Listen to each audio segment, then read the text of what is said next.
झांसी में जीएसटी विभाग द्वारा 1 महीने से व्यापारियों का उत्पीड़न किया जा रहा था। बिना कोई सूचना दिए बैंक खातों को फ्रीज कराया जा रहा है, साथ ही खाते से रकम निकाल ली जा रही है। अधिकतर व्यापारियों का विभाग पर कोई बकाया नहीं है। इसके बाद भी जीएसटी विभाग बैंक अकाउंट फ्रीज कर रहा है। व्यापारियों को बुलाकर परेशान कर वसूली की जा रही है। दीपावली के त्योहार पर छोटे छोटे व्यापारियों की माल की धरपकड़ बंद की जाए और जो भी अधिकारी व कर्मचारी दोषी हैं उनके खिलाफ कार्रवाई की जाए ताकि व्यापारियों का उत्पीड़न न हो सके। इसी के चलते आज एमएलसी रामतीर्थ सिंघल व टैक्स बार एसोसिएशन ने कमिश्नर गेट 1 से और संबंधित अधिकारियों व कर्मचारियों से बातचीत करके जांच करने की मांग की। इस अवसर पर टैक्स बार एसोसिएशन के अध्यक्ष रामेश्वर राय, कोषाध्यक्ष राकेश अग्रवाल, कनिष्ठ उपाध्यक्ष बाबूलाल वर्मा आदि उपस्थित रहे। टैक्स बार एसोसिएशन के द्वारा पूर्व में उत्तर प्रदेश के माननीय मुख्यमंत्री महाराज योगी आदित्यनाथ जी को जो एक ज्ञापन दिया गया था, उस संदर्भ में हम यहाँ पर जो additional commissioner grade 1 Dhirendra Pratap Singh ji हैं, उनसे वार्ता करने के लिए आए थे।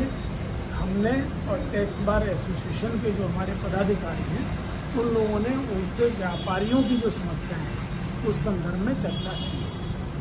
किन मुद्दों पर चर्चा हुई है? देखिए, जैसा कि आप देख रहे हैं कि अखबारों में लगातार छप रहा था, व्यापारियों के उत्पीड़न के संदर्भ में छप रहा था।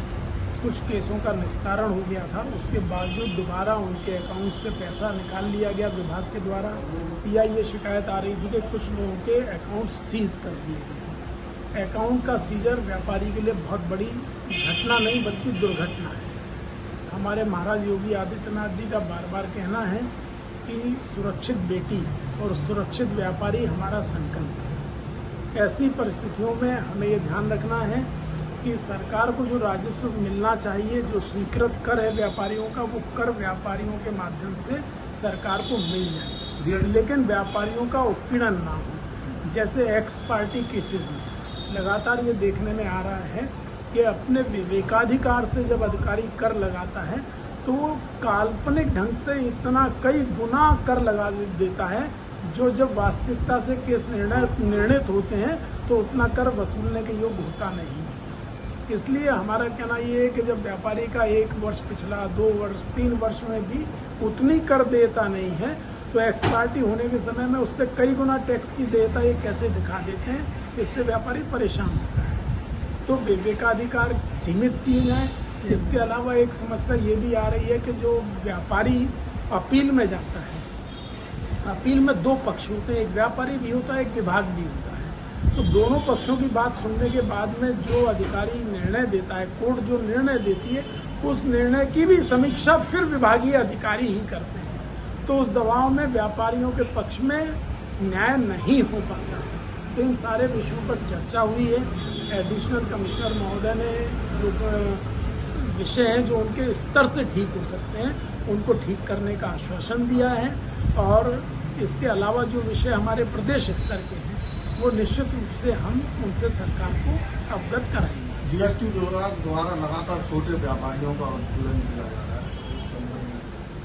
देखिए, मैं नहीं समझता हूँ कि ऐसी कोई घटना कि छोटे व्यापारियों को ही उत्पीड़न किया जाए, ऐसा विभाग के द्वारा नहीं किया जाना चाहिए।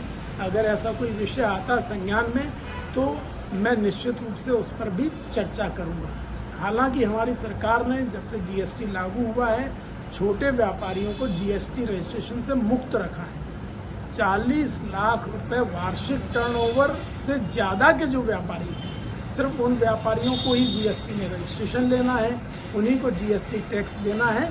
तो बहुत छोटे व्यापारियों के उत्पीड़न का कहीं कोई प्रश्न नहीं।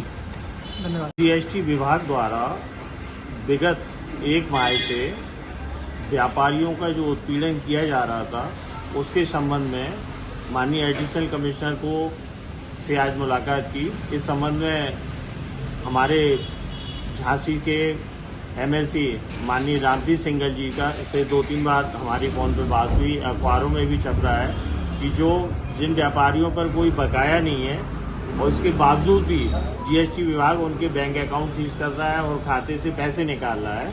तो इस संबंध में उनसे कल भी चर्चा की और आज माननीय एमएलसी के साथ चर्चा की कि किसी भी स्तर पर जो इस तरह का व्यापारियों के साथ हुआ है और जो दोषी कर्मचारी और अधिकारी हैं, उनके खिलाफ एक्शन लिया जाए ताकि व्यापारियों का उत्पीड़न ना हो सके।